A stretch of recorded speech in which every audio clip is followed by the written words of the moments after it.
Hello, everybody. Welcome to another episode of the Quotable Podcast. I'm your host, Morgan. I am your other host, Dutch. And we are doing Bruce Almighty. That we are. B-E-A Beautiful.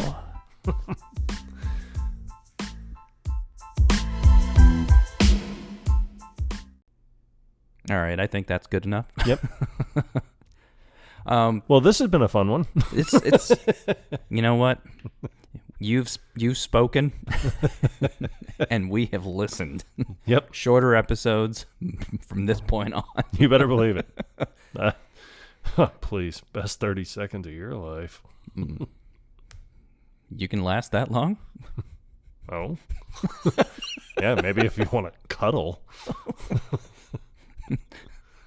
Shotgun big spoon. Yeah, this is probably gonna be a shorter episode just because this isn't one where it's just like scene after scene of like just outrageous, quotable, memorable scenes and lines and all that stuff. I mean, it's a great movie and it's one of my favorites from Jim Carrey, not gonna lie. But yeah, I mean, to follow up The Hangover with Bruce Almighty, like a heartfelt comedy, it's a massive undertaking, to say the least. It is. But no, I do enjoy this movie, and there are a lot of funny moments in this. There are. I mean, you have Bruce Nolan, played by Jim Carrey. I think one of the funniest parts, at least I know it's my wife's favorite part, is the when him and Evan Backstabber rather. Yes. When Evan's doing the news and he's just like, it's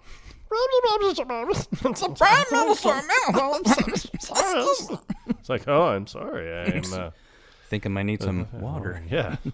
And Susan Ortega. Oh, that drives me crazy. I mean, because they do, when they introduce her on the news, they're like, oh, and Susan Ortega, and then she was like, good evening, I'm Susan Ortega, and it's just like, oh, come on. It's like you don't have an accent any other time when you're speaking until you say your last name. Yeah. Like, hello, everybody. I am Susan Ortega. It's and like, in tonight's news, it's like watching Univision and the freaking Burger King commercial comes on. You don't understand anything until they say big or Whopper, flame broiled Whopper. So, I mean, but this movie, you did point out that it is a lot like Liar Liar. You have a guy that, he wants to better his life. Like, I don't think he's ever really worried about anybody else in the movie. It goes to show at the beginning when he's stuck in traffic. During sweeps week. And he's like, yeah, of course, this would happen to me. As they're wheeling a dead guy, I think, on a gurney right next to his car. And he's like, nobody has luck like mine. He is a very glasses half empty kind of guy, and to be honest with you, I feel like Bruce Nolan and Fletcher Reed are pretty much the same guy. That they are, because they're both just trying to advance their career by any means necessary, and if anything negative happens, it's just like it's everybody else's fault. Yeah. Well, in this movie, like in Liar Liar, it was everyone else's fault, but in this movie, it was all God's fault. Oh, great! Look, Sam's peeing on the couch again. Just like, oh, come on, it's not Sam's fault, and he was like, yeah, no, it's God's fault. Gave him the wrong coordinates. If you could see our arms right now. I'm over here. That is funny, though, because the dog keeps pissing on the chair in the living room. Yeah. And Bruce keeps carrying him outside. And the pee, obviously, it's CGI. Yeah. But it's still kind of funny. He carries the dog outside, and he's done by that point. He's like, all right, let's go inside and have us a shit. Yeah. I mean, it's funny because, like, that's a lot of pee for that dog. It was a lot. And granted, I would think in any real scenario, if you pick up a dog mid-pee, it would probably stop peeing because dogs can do that. And have you ever tried? You can't stop while you start. It stings. Stings. Hence, another Jim Carrey movie. Yep. So, I mean, with this movie, there are, you have pointed out there are a lot of funny parts, but he does get to finally, he meets God, which I'm in firm belief that the day that I pass away and hopefully make it to the pearly gates, I wouldn't be shocked or surprised at all if God really is Morgan Freeman. And I wouldn't be disappointed, honestly. No. If I'd half expect it. I really do. I half expect it as well. But the moment that they meet, it's what led up to it is pretty good. Like he's got his beeper and that keeps going off, and he just ignores it, and then when he finally calls the number back, and the guy on the line, he's talking about, does everything seem to be going against you? Yeah, he's like, was someone passed up for the promotion that you so desperately deserved? Is your name Bruce? It's like, what the deuce? Then call us back, or we'll just keep beeping you. It's like, what in the ass? But it's like, when he finally called the number, it was after he had totally destroyed the beeper. Yeah. He chucked it out the window, and it got run over by like a semi. Yeah. Or like a garbage truck or something. I mean, it was in all kinds of pieces. Mm-hmm. And yet still going off. Weird. That's the majestic beeper. The almighty. I like it when he gets to the building, because it's omnipresence, like Christmas presents. So he goes in and he's like, oh, but it's funny because he steps into that pothole in the middle of the road that he had to have seen when he pulled in. How do you just completely this thing's ignore it? Yeah, this thing's like, what, 2 feet wide? It's massive. Yeah, and it's got to be 2 feet deep, but, he just walks like straight into it. And then he's, come on. Would you look at this? Once again, not his fault. Yeah, it's someone else's fault. I don't know how you could have missed the pothole, but I do like when he gets into the building and, Morgan Freeman's the janitor and he's just mopping and he was like, hey, you want me to even those up for you? Yeah. It's like, yeah, he's like, you're looking for room 7. It's on the 7th floor. And he was like, and he gets the elevator button and he was like, elevator's broken. He's like, yeah, I was going to take the stairs. It's my second choice. Hey, you mind giving me a hand with this? He's like, oh, yeah, sure. Wait, what? You're serious? Yeah. Why not? Oh, yeah, no, I'm really busy. I got to get up there. Rain check, though. I'll hold you to it. Yeah, I'm free on the 7th at 7. 7th at 7 it is. Oh, and it does become that. Yeah, and then he gets up to that second floor, and it's just the ladder. Yeah.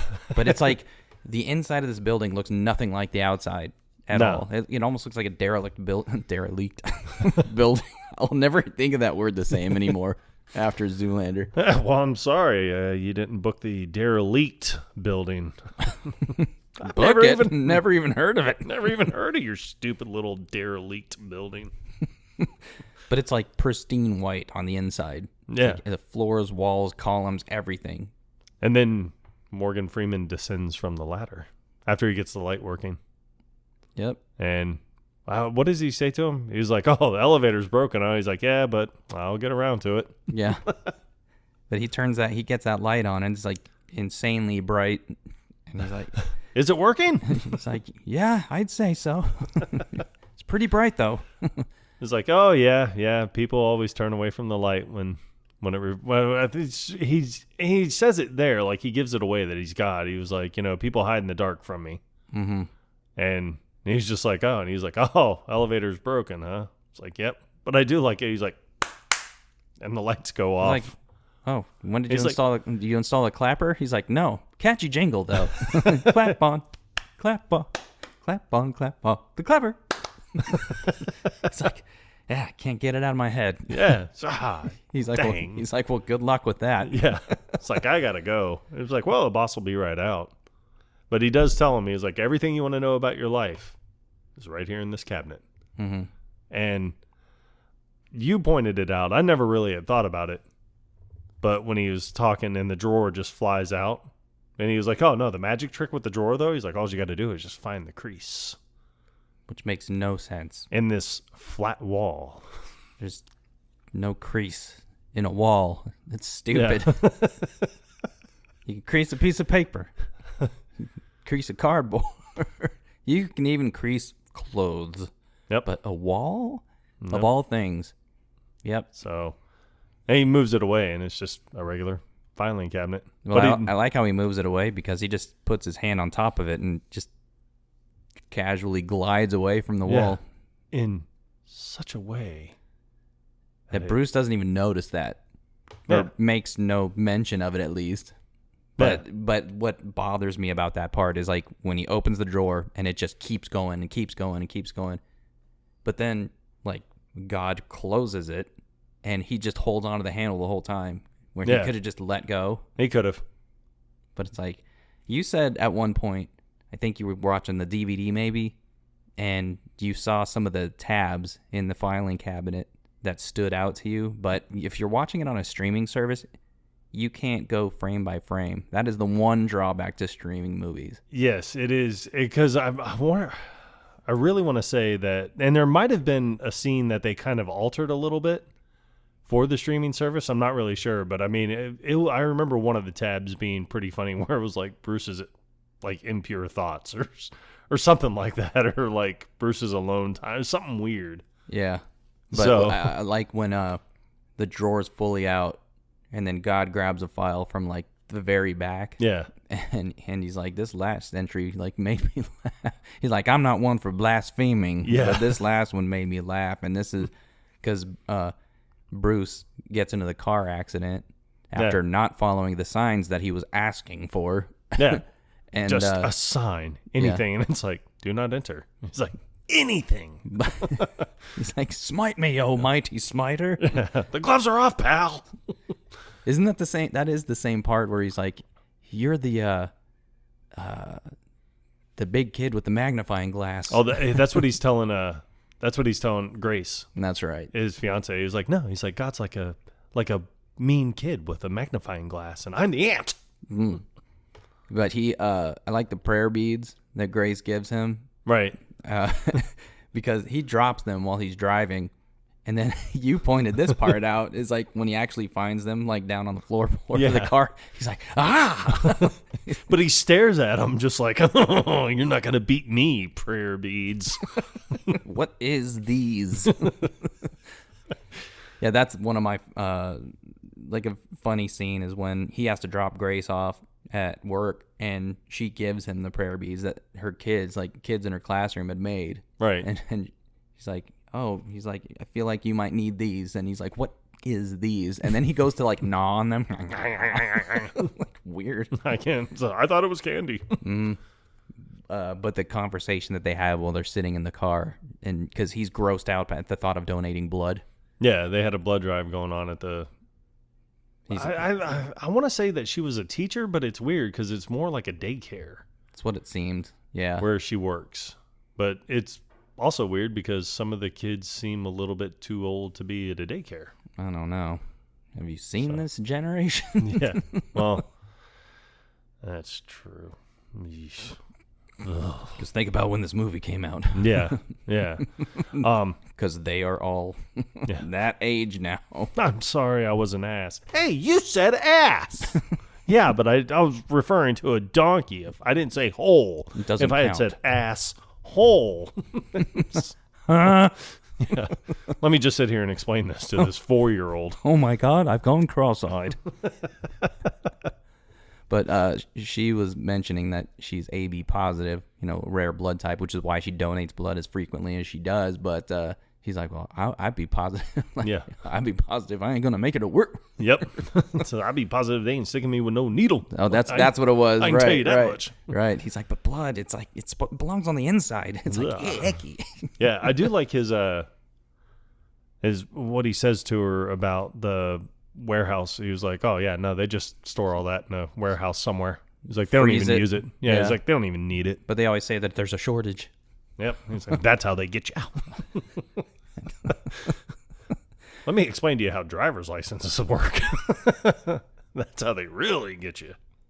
But I like how he gets fired, because he's going up against Evan for the anchor position, and they let him do a live story for the first time at the Maid of the Mist at Niagara Falls, and he finds out as he's about to go live, or right after the camera cuts to him, he finds out that Evan gets the the position, and he just freezes.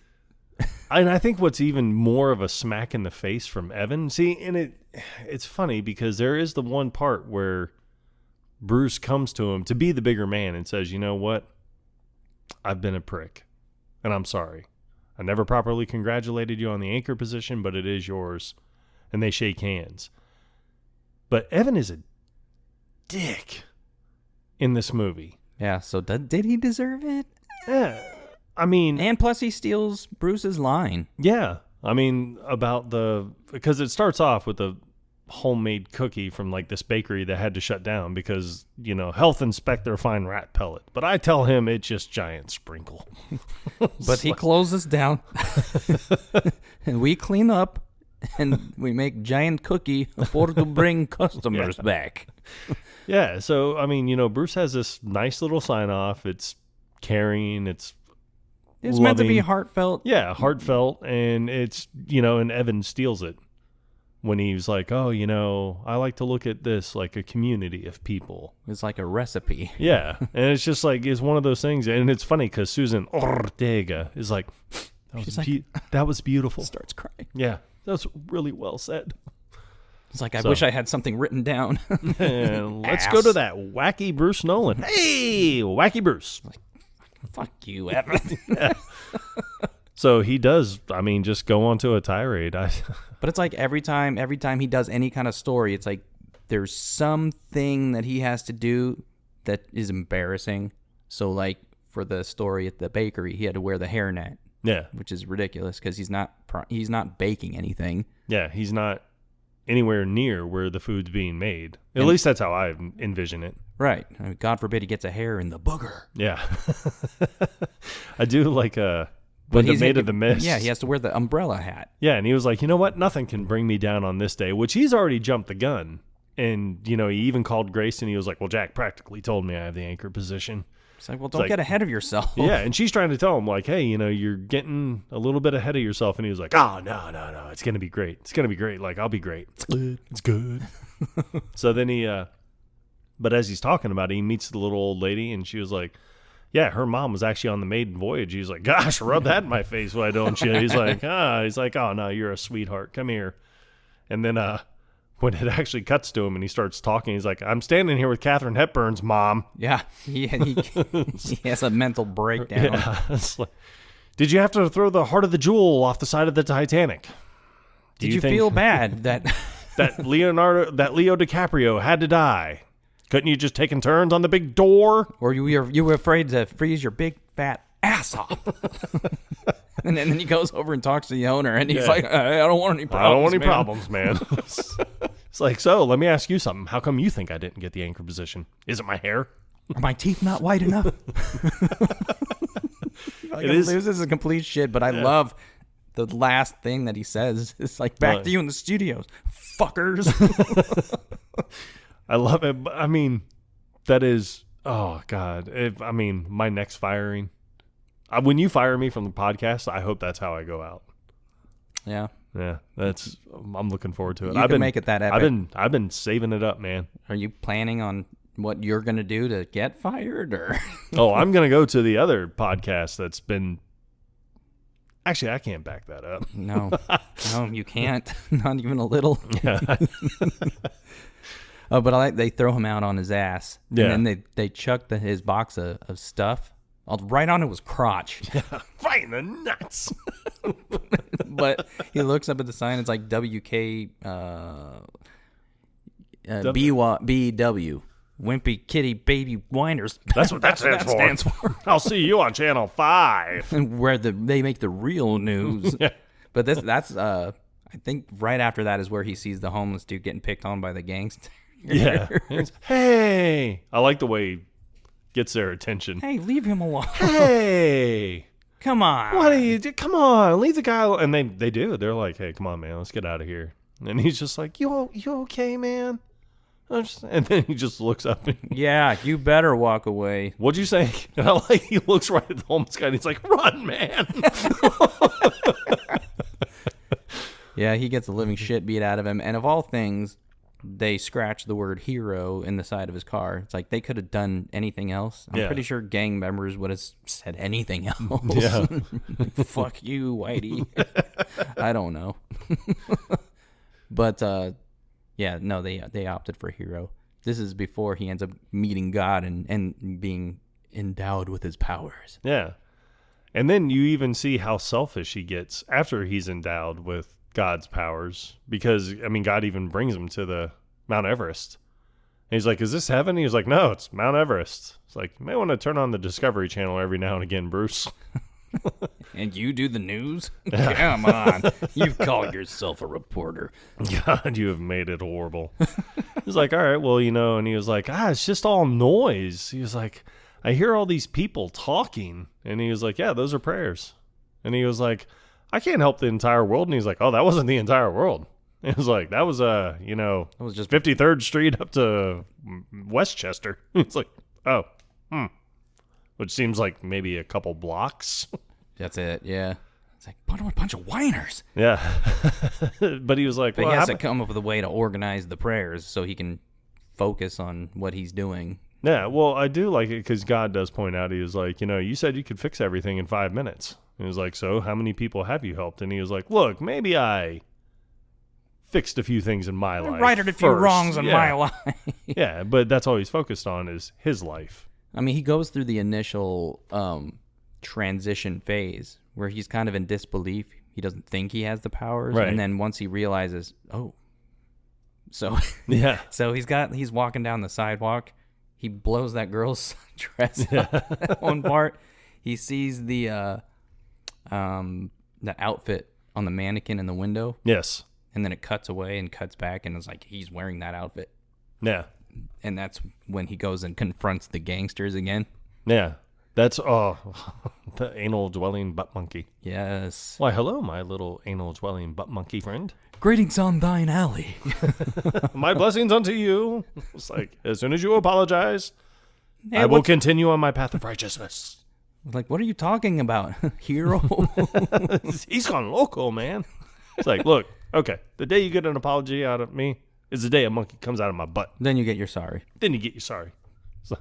Which is very redundant. Wow, what are the odds? Because that's today. The look on Hector's face is amazing. It looks like he's constipated. Yeah, but he literally shits a monkey. He did. Yep. And he had it in spades. Yeah, monkey crawls out of his... Yo, what did you eat last night? That monkey come out your crack, man? And all of his buddies just like end up running off. Yeah. And well, he's that's when he coughs up all the bees or whatever. That's and right. They chase him. They chase them all out of the alley. Which is very. But somehow, I guess I don't know. I've never had to pass a monkey before. But I can only imagine. Like as soon as it comes out, yeah, dude, got this shit covered monkey down there in the office. Don't know what to name it. Well, now you can name it anal dwelling butt monkey. A D B M. That took way too long to think. I am embarrassed. And don't worry, I'm not going to cut it out. So even if I did, you wouldn't know. Yeah. Why are we talking about it? Yeah, so they he does right a few wrongs in his life, but he even parts the red soup. Yep, he does. But what I think is so great is when he's like, oh, okay, I have to find some type of organizing.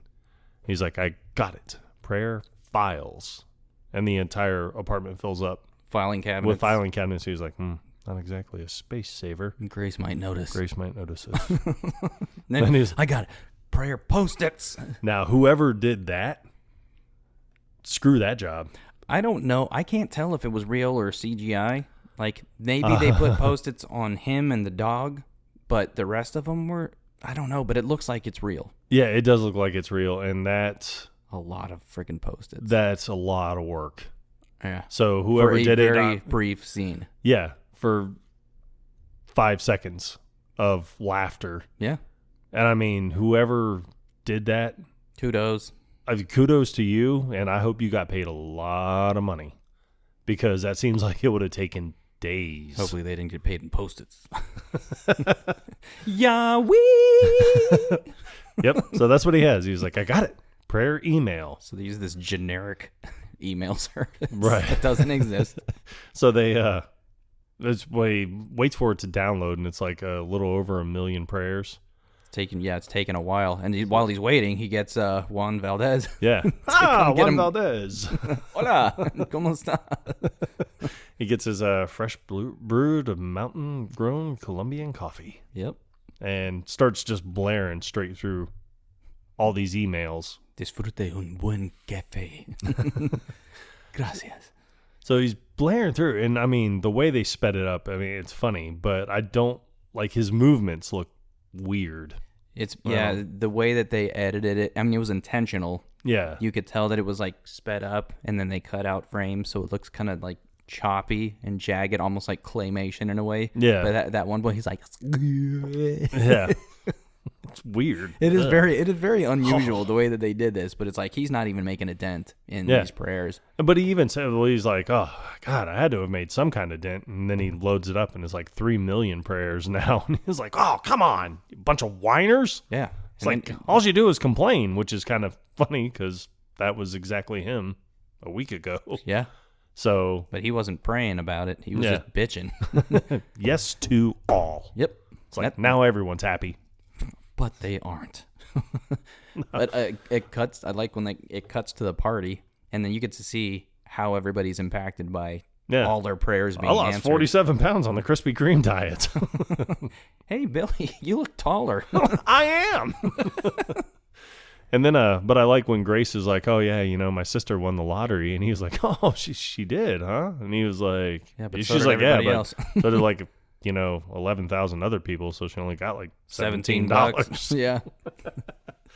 But hey, $17 you didn't have. That's true. Yep. Ungrateful sons of. Yeah. So, but he does have that heart to heart with God finally. And he was like, look, parting soup isn't a miracle. He's like, it's a magic trick. So it's like the mother who juggles 2 jobs and can still find time to take her kid to soccer practice. That's a miracle. Right. A kid who says yes to an education and no to drugs. That's a miracle. So then he starts really like absorbing that information and like, oh, okay. And disconnects. He's like, all right, you guys pray for literally the dumbest things. You pray to win the lottery. Well, I mean, it's a game of chance. You pray to be taller. Who prays to be taller? I mean, if you're an adult and you just feel like, man, I'm not tall enough, well, there ain't nothing that can happen, son. Wear platform shoes. Yeah. I don't know. I mean, that to me makes no sense.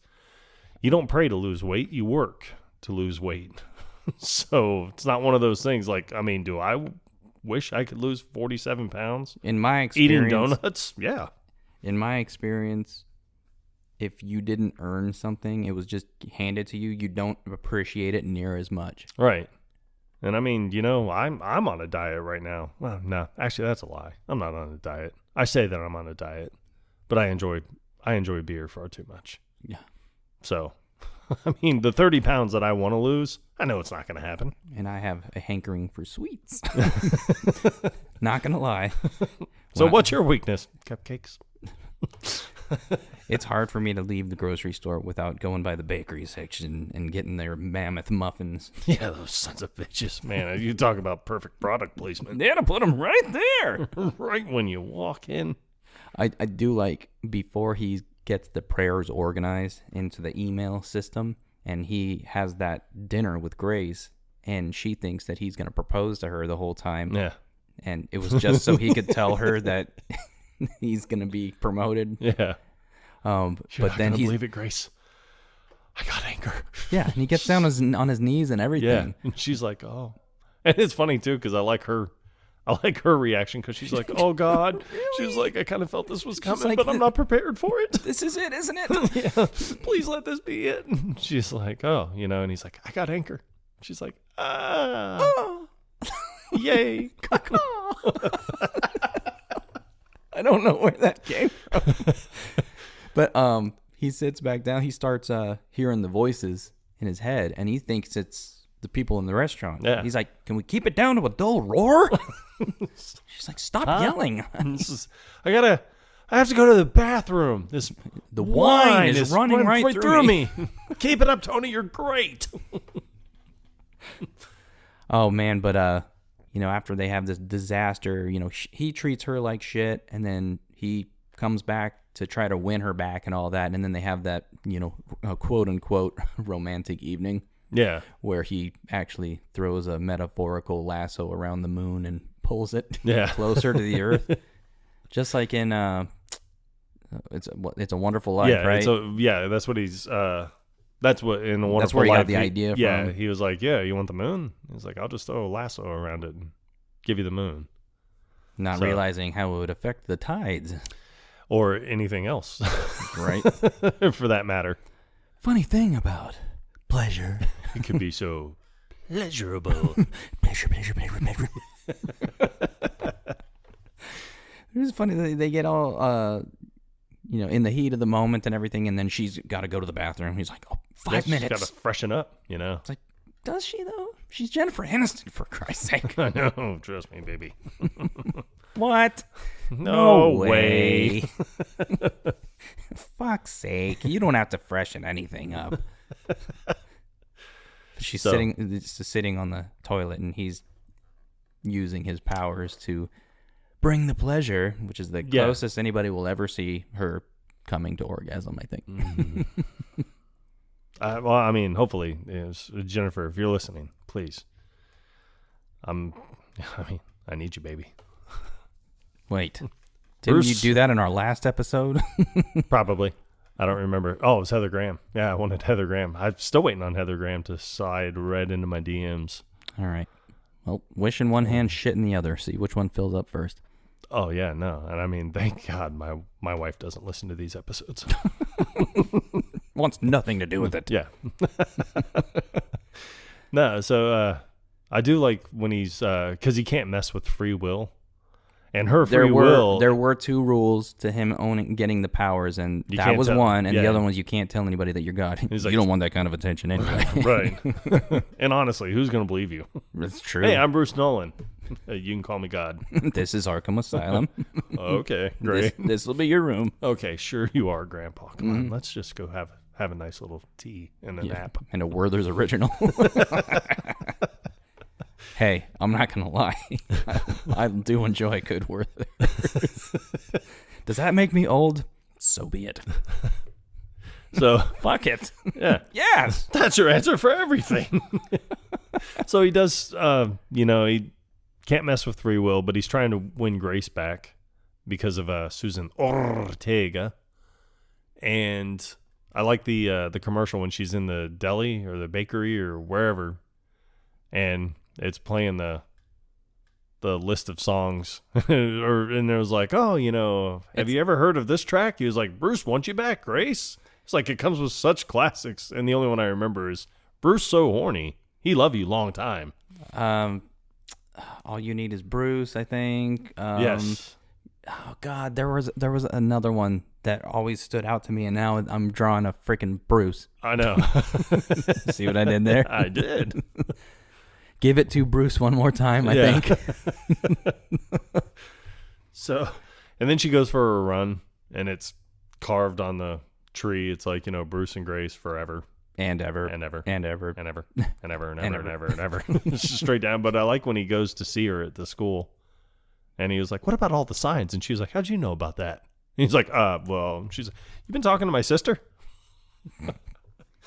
There are some other things that he did with his powers, like he toilet trained the dog. Yeah. There's one scene where the dog's sitting on the toilet reading a newspaper, and then Grace comes into the bathroom. She's like, what? She doesn't know what to do. Yeah. I mean, what do you do in that position? But then realizing that he can't use these powers for selfish reasons, he actually trains the dog to go outside by using the chair cushion. Well, actually, at first it was the entire... He brought the whole chair out first. Yeah, it was first. the whole chair. Right. And then And then I think it was just because they always had like a throw blanket or something thrown over it. And then I think it was that. And then it was just the pillow and train the dog to go outside. And what her friend says, like that last scene where it's just the pillow itself. Yeah. And then her friend comes up to grab Grace. That's her sister? Yeah. I thought it was just a friend. No, because at the beginning when he calls her and the sister answers the phone and he's like, Grace? And she was like, no, it's Debbie, the sister's life who you are not ruining. Oh. Or something like that. And he was like, oh, hi, Debbie. Put Grace on. He's like, that's what turns me on about you, Dutch. Your attention to detail. Hey. I get that a lot. I know. Now, if only I could use my powers for, something useful. I know. Split. That first scene before he parts the tomato soup. Yep. And the soup that he doesn't even want. Yeah. He goes in and sits down and he just wants a coffee. But she's like, how about some soup? He's like, no, thank you. Just the coffee. She's like, but I made it myself. Okay. Yeah, sure. He's like, okay. It's like, what an asshole. I know. Because she's such a sweet lady. She is. But yeah, he's like, after she brings the coffee over, he wants to get no, it was after she brings the soup when he wanted the spoon. Yeah. And then he goes, he's like, miss, can I get a spoon? And then it just pops out of his mouth. That scene makes me I know. But I like the little old man that's just sitting at the counter just staring at him. Yeah. He realizes he can do this stuff, like move things with his mind. He grabs, I think, the sugar. Oh, he grabs something else first, and then he grabs the sugar. And then when the sugar slides from one side of the table into his hand, just using the powers, that noise that he makes cracks me up. He's like I was trying to do it. I can't.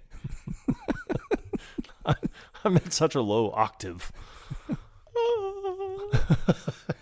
Yeah, the dude keeps looking over at him, but when he's parting the soup, that's when he just gets up and leaves. All these random papers are flying everywhere. Like, where did all this paper come from?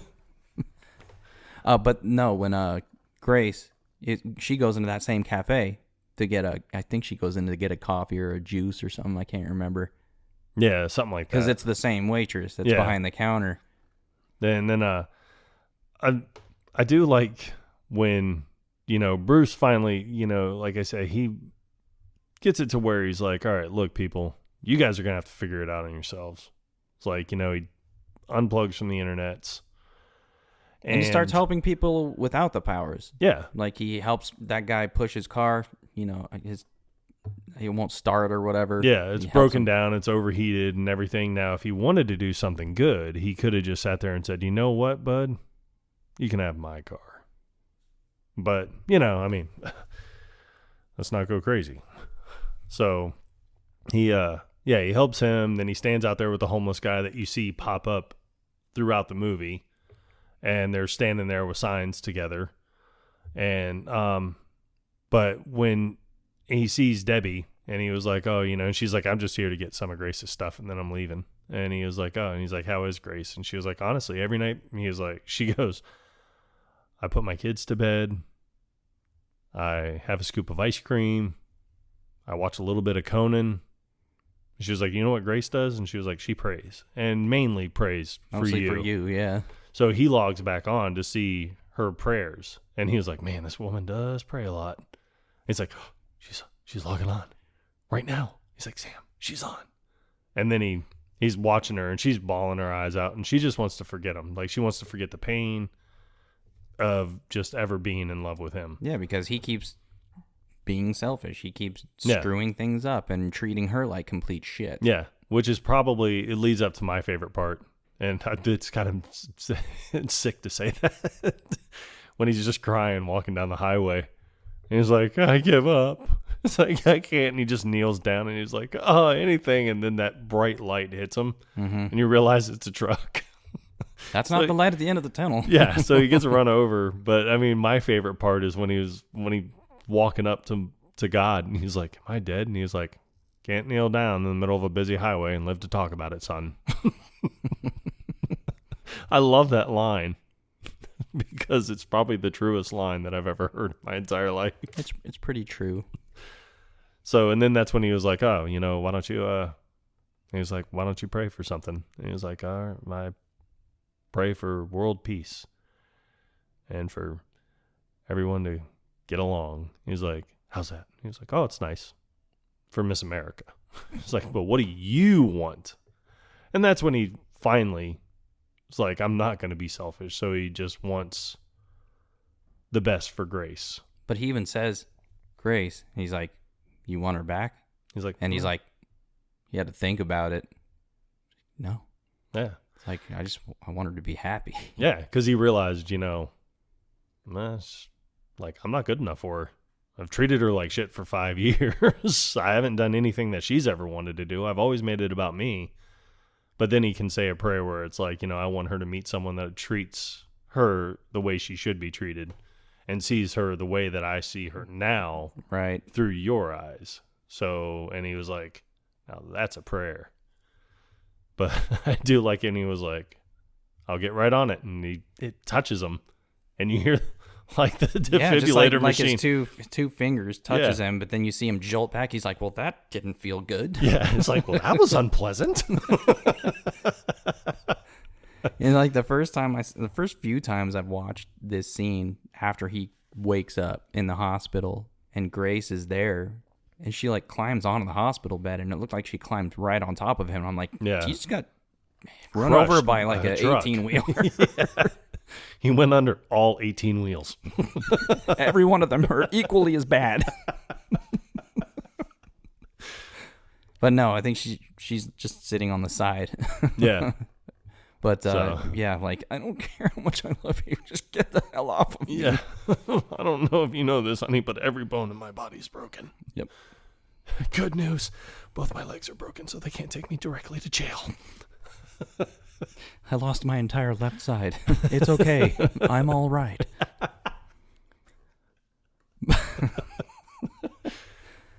But yeah, it ends on a positive note. He ends up getting her back.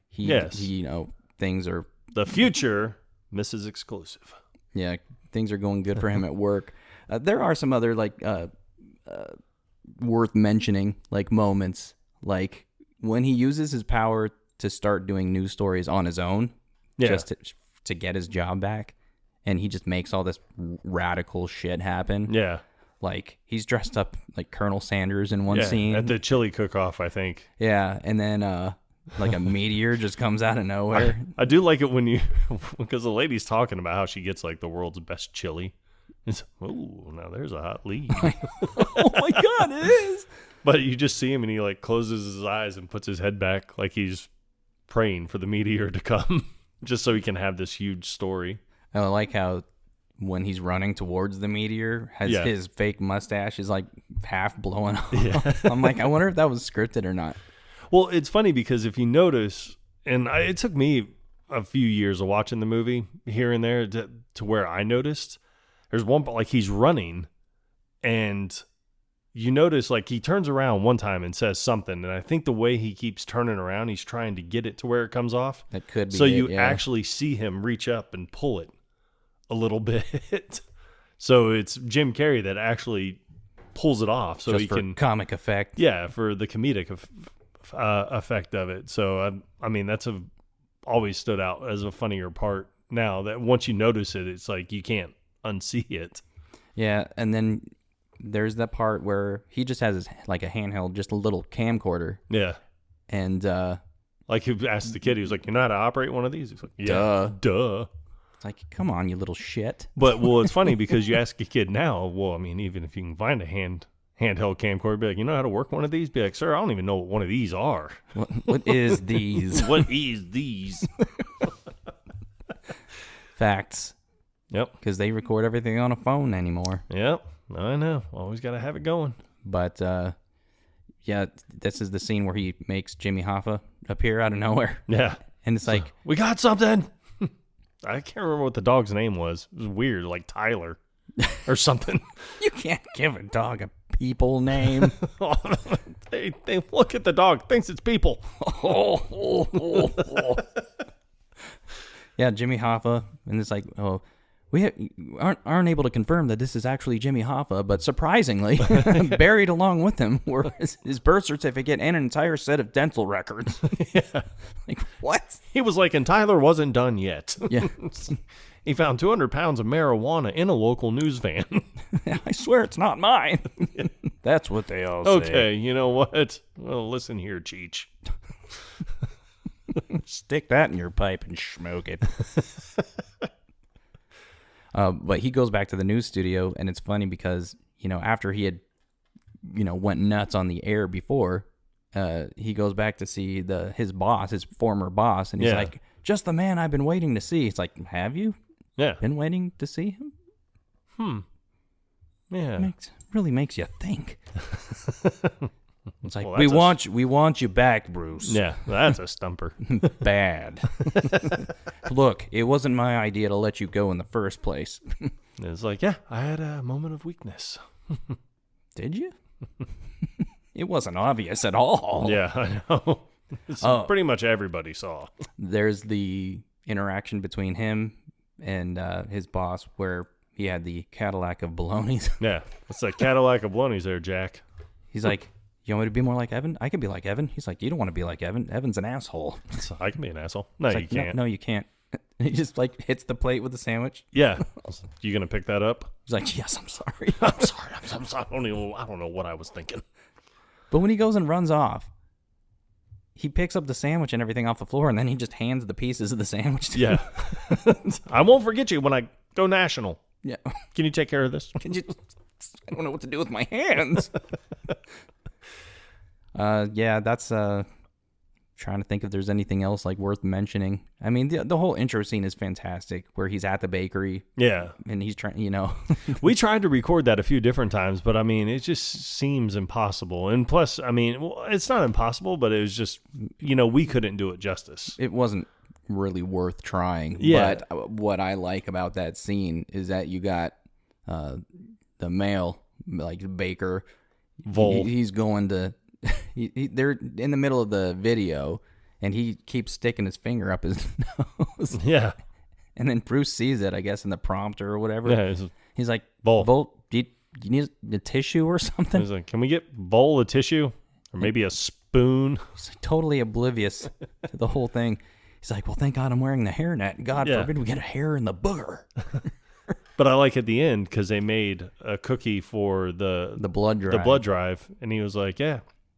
And then it shows Vol again picking his nose, and he was like, Vol, finger, nose. But they had made a cookie in the shape of a thermometer, which is not creepy at all. Was it a thermometer or was it a needle? It was. I think it was I thought it was a needle filled with blood. Yeah. I think you might be right. You know what? Let's watch it again. No.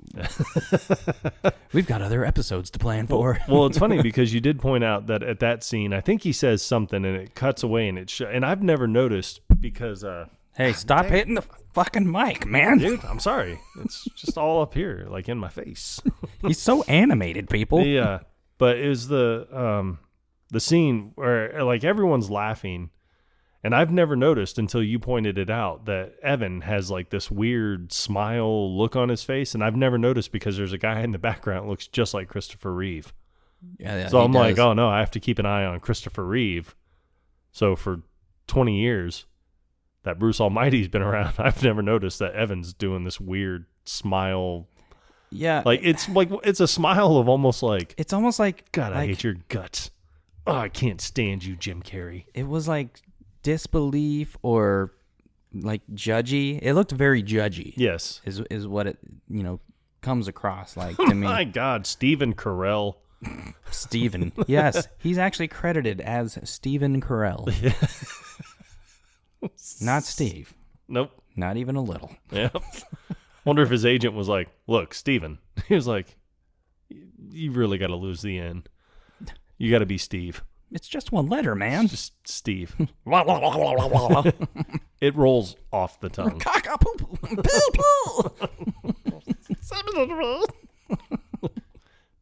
about I found out this podcast?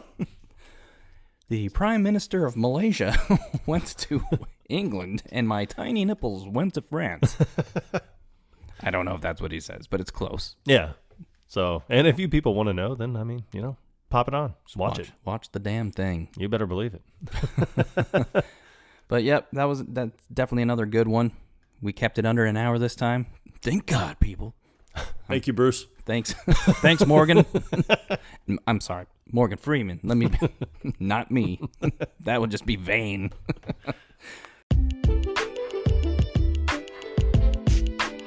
But another one bites the dust. Yep. In a good way. That's right. All right. Thanks all for listening. And until next time. Quotable Podcast. Out.